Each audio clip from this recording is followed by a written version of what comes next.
Ito mga kababayan, pakinggan ninyo si Pastor kung ano ang sinasabi niya. Tama ba ito? I-rebat natin, sagutin natin pagkatapos. Nag-aawayan at pinagdidibatihan kung sino ba ang tunay na lingkod ng Diyos at kung sino ba ang tunay na pari ng Diyos at kung sino ba ang tunay na pastor ng Diyos.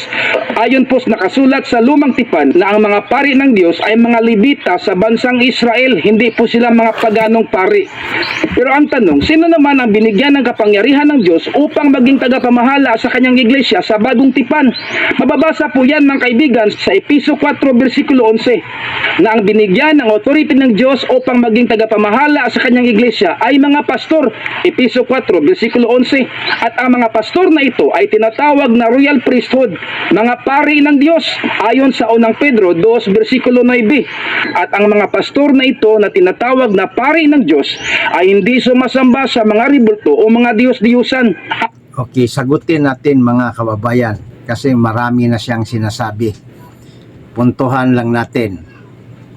Pastor, kung totoo yang sinabi mo na kayo ang tinutukoy na pari sa Biblia, bakit hindi ka naka-alba,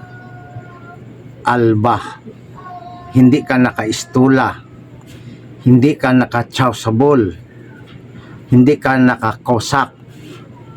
Kasi yang binanggit ko, baka hindi mo alam, mabuti nang alam mo, yan po ang kasuotan bilang pare. Bakit wala ka niyan? O nagsisinungaling ka lang dahil hindi mo alam? Mga kababayan, ang pare po, ang ginagawa sa Lumang Tipan ay nagdadasal at nag-aalay ng sakripisyo. Sa Old Testament, ang sakripisyo ay mga hayop. Ngunit sa Bagong Testamento, ang inaalay po ay karnero na si Kristo sa pamamagitan ng Eucharistia. Yan po ang trabaho ng isang pari, hindi trabaho ng isang pastor. At ang pastor ay hindi pari. Katunayan, itong pastor na ito, hindi mo makikita sa kaniyang service, sa kanilang tinatawag prayer meeting na nakadamit na pangpari.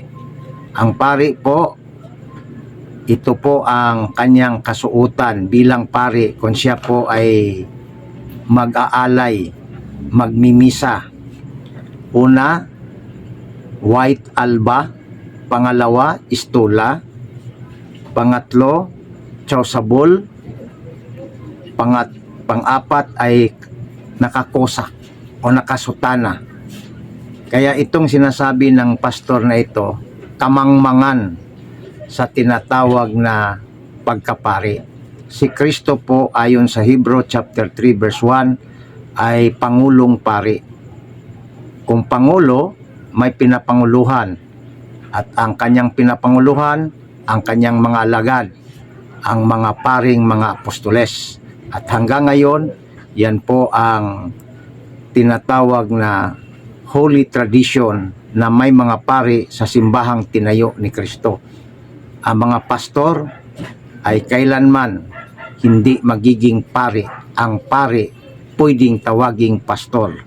Kasi ang pastor, ang pangunahing trabaho ay tinatawag na magbalantay sa Bisaya o taga-alaga ng tupa sa Tagalog.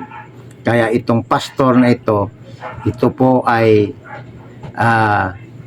nag-aastang pari na hindi naman pari at hindi ito sinugo sapagkat sa 10:15 ng Roma, paano silang mangaral kung hindi sinugo? Ito sila lumitaw ng kusa at nagsasabing sila daw ay padala ng Diyos.